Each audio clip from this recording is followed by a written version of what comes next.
Hey there, welcome to the second part of our video series, Christianity is True. Today we're looking at the question whether or not a Christian can validate and claim that Christianity is true. Before we get to the information, let's just do some quick reminders about what we're trying to accomplish with apologetics. Remember that apologetics is a tool to help the unbeliever believe and the believer know. At no point is it a weapon. Apologetics is not about winning an argument, it's about winning people to Jesus Christ. The believer does not need apologetics for salvation, although it does help them to reach and evangelize a 21st century audience. As we look at this, we need to make sure that we follow the evidence where it leads. No religion or worldview can make an airtight case, but I do believe that Christianity makes the most compelling case and answers the majority of the questions. As we make statements to claim that Christianity is true, we need to validate our statements with evidence.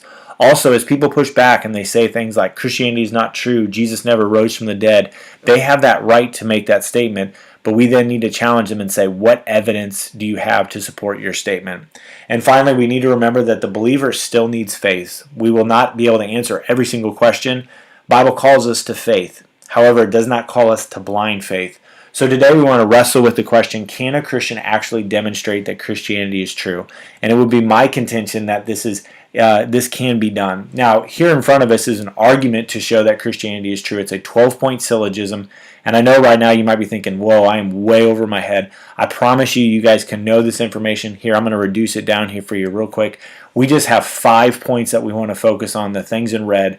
If we can show that truth is knowable, that God exists, if we can demonstrate the New Testament's reliable and that Jesus claimed to be God and the Bible is the Word of God, then it necessarily follows that Christianity has to be true. I don't know about you, but I struggled in school growing up. I wasn't the best student. One of the things I learned is that I was a visual learner, and if I could see objects or if I could touch something, it would just help me to remember it. And so what I've done here is I've created a visual for you to show that Christianity is true. What is the best way to defend a position that's being attacked? Build a wall. And so that's what we're going to do here. We're going to build a wall. We're going to start with truth. We're going to follow with God, the New Testament's reliable, and that Jesus Christ is God. And if we can show all 4 of these blocks to be true, Christianity has to be true. If somebody wants to deny that Christianity is true, they then have to show which block is false or which premise is false. And I believe that if we can prove that truth exists, that God is real, the New Testament is a reliable document, that Jesus Christ is God, then it necessarily follows that Christianity is true.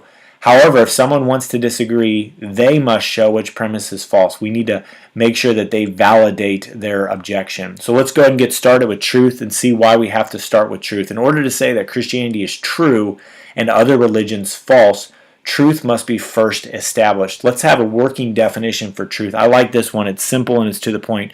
Truth pertains to reality. So you see here a picture of a rainy day. If I were to look at this and say that it is sunny with no precipitation out, my statement would be false because that would not pertain to reality. Now the cool thing about truth is for all persons, all places, and all times, truth never changes no matter who you are, no matter where you go, no matter what time you're in. Truth never changes.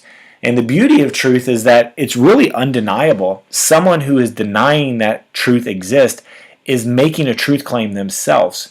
This is what we call a self-refuting statement. It's a statement that contradicts itself. Here's some of my favorite self-refuting statements. I can't speak a word of English. There are no English sentences longer than 2 words. I am fully aware of all of my blind spots. Think about that one for a second. It is wrong to say that people are wrong. And then finally, truth does not exist. Now, what the relativist doesn't realize is that in saying that truth does not exist, he in himself is making a truth statement. Now, it doesn't matter who you're debating. It doesn't matter how smart they are. It doesn't matter how much evidence they claim that they have. The only response that you need to know when talking with somebody who denies truth, you just need to know this one question.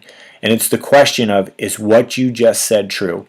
When a relativist is making a statement, they are making a truth claim, or at least they're trying to make a truth claim. And so we want to just hammer this home, is what you just said true?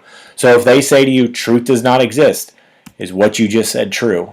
Nothing is true, is what you just said true? Everything is relative, is what you just said true? Nobody can claim to know the truth, is what you just said true? If you remember this, you will always win against a relativist or a postmodernist.